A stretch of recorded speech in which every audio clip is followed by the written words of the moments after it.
figured out that weird new stuff, man, from bottom. With a double underhook escape from like everywhere. It's really crazy. I think it's really, really something, and it doesn't seem like anybody else in the world is really doing it. So that always makes me interested. I think that I'm going to be able to compete with it again and like shock some people and freak some people out. So that'll be dope. Rad. Yeah. What's he saying? He said he'd love to see more of it.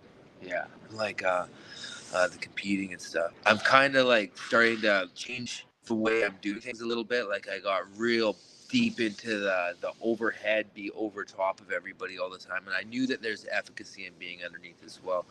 So I'm trying to blend the two together a little bit more now, and it seems to work even better than what I was doing before. Play so well off each other, right? Upper under, which is something that I've known for a long time, but I never built my own system of movements that other people aren't doing around it, right? So now we got this new Primal system, and it seems like I'm figuring out both sides of the game now, right? Like I've got all this weird stuff that I do on top of people that nobody else is really doing, and then now I'm starting to figure out this bottom game that also other people aren't really doing. So yeah. Oh yeah. Oh no, it's not live on YouTube. I'm not. This is in our community. Oh, I'm trying to get my guys to join this community. These guys are they get so much access to me. They're too spoiled. For real. Yeah, we got this chat on Signal, and I have to like post in the chat and post in the community. Yeah. And it's just we'll be in though. Yeah, definitely. Yeah, I'm gonna get them in. 100%. We got a pretty sick team, and they're all up and comers. What's my favorite way of sweeping from the guard?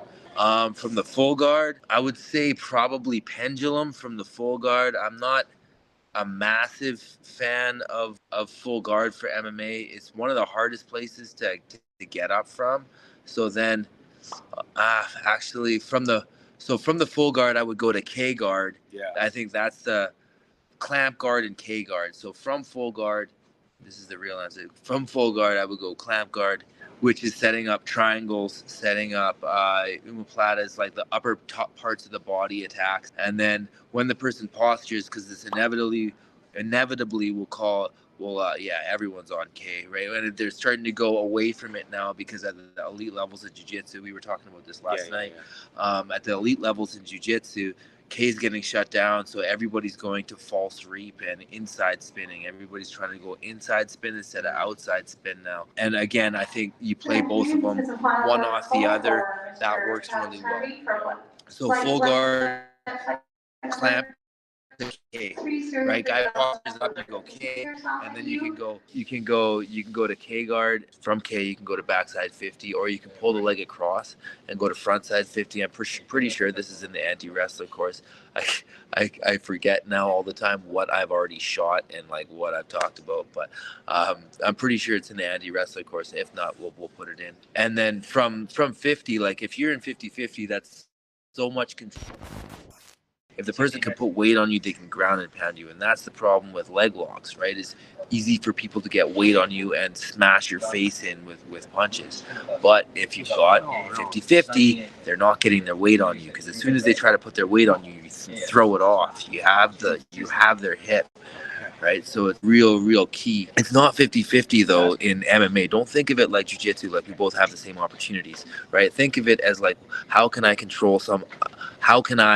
make sure that the person cannot smash me in the face, right? How can I have a path to either kill them, right, break their leg, or get up, right? 50-50. Now, also, if you look at what people's skill sets are in MMA, most people suck at leg locks. Nobody even really thinks about leg locks. It's a huge advantage to have that knowledge. It does take some time to figure out because it's pretty intricate, but you don't really have to worry about counter leg lockers in MMA as much. Like, you can't take it off the table completely. Like, obviously anything can happen, but very unlikely that the person has an intricate and educated understanding of the 50-50. So even if you get a rudimentary understanding of the 50-50, it's probably going to be a lot better than the other person's, right? They don't even know the difference between that and Senkaku half the time, right? Or the saddle, or whatever you want to call that. You should go YouTube live. Yeah, we'll do that too, but this is really like we want to get people in our community, right? Totally. So like if we do it on YouTube, then and plus this way I can see the real shit. Because here's the thing is I want these guys to kill everybody, and if I'm telling everyone what we're doing, it's not a very good idea for us, right? So I only want to tell them and the guys in the community, which is personal, right? Yeah, that's why we don't have. There's a lot of stuff that I think about that I don't talk about on YouTube, which is really hard because like that's the stuff I'm most excited in. The stuff I talk about on YouTube is really like the 2015 to 2017 system, right? I've gone way past that, and I hardly do any of that shit anymore. Although the stuff that's coming out of the courses, a lot of the course knowledge is pretty up to date. Like the open stance guide right now is pretty up to date. I'm going through that right now. Yeah. I was just telling this guy about it because when he turns southpaw, his head is in a more dangerous place than it needs to be. Head should be more on the front side and not the back side, right? We just put out this video, the details video, like secrets to fighting people in open stance. I'm not sure exactly what Alec called it, but something like that. It's the last video we put out, and it's like that type of stuff, man. Like it, thank you, man. Yeah, I'm pretty. He's like, I like your enthusiasm. I'm very enthusiastic. I really like martial arts, like a lot, like way more than most people ever do. So I'm also super, like I have a creative brain. I'm very high in openness, and I have a lot of experience, like hands-on experience. So I feel like because of that, I'm willing to try to think outside the box and create things that other people just kind of look at what Danaher is doing and Gordon Ryan are doing, and then just try to do that, Whereas I don't think that's a way to get ahead. I think you need to know what everybody else is doing. Sometimes I need to do more of that, is studying what other people are doing. But I really try to learn from my own experience and actually just go and test theories, like think about problems and how I can maybe solve them, and then go and test theories. Another thing that's been really valuable, weirdly, is just videotaping myself to see what the hell I'm up to. Yeah, exactly.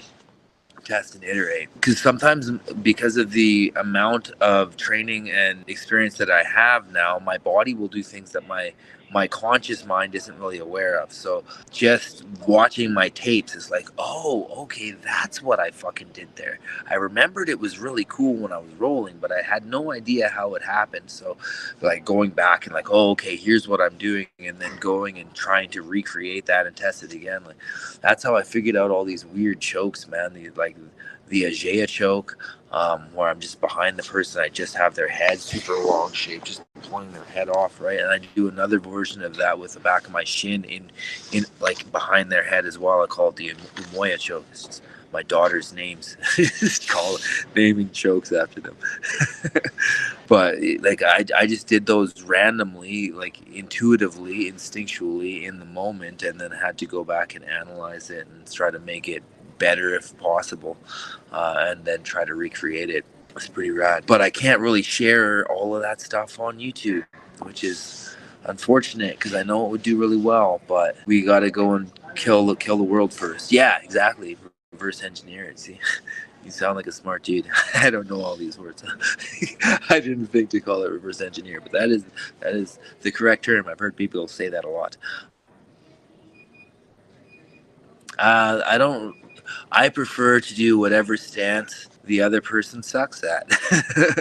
That's pretty much my approach to everything, is whatever the other person is not good at, that's what I want to do. So in order to do that, though, you have to try to understand everything, right? Kind of be equal at everything. I tried to be equal striking, equal grappling, right? Equal in the wrestling. And the act of bringing the person down, whatever you want to call that, the takedown aspect or takedown defense aspect. I want to be as good at that as I am with my jab, and as good with my head kick and my knee as I am with my jab, and like just have everything even. And then you're a whole fighter, right? Whereas the other person will have a weakness. Right? Maybe they suck at the clinch. A lot of people suck at the clinch, right? A lot of people suck at the clinch. So I made sure I'm real good at the clinch. Maybe they suck at the clinch or Or yeah, takedown defense, bro. Anti-wrestler guide for sure. It's like it's gonna really help you solve the problem, because takedown defense, a lot of it happens before the takedown, right? If you avoid the position from which they could take you down, then that's half the battle, at least half the battle, probably more than half the battle. It's way harder to defend takedowns repeatedly over and over and over again for 15 minutes or 25 minutes, right? It's way easier to just make sure that they're not able to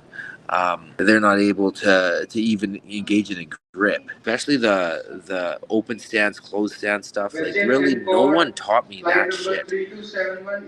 Nobody taught me like what the best angles to hit from are, how to position your body.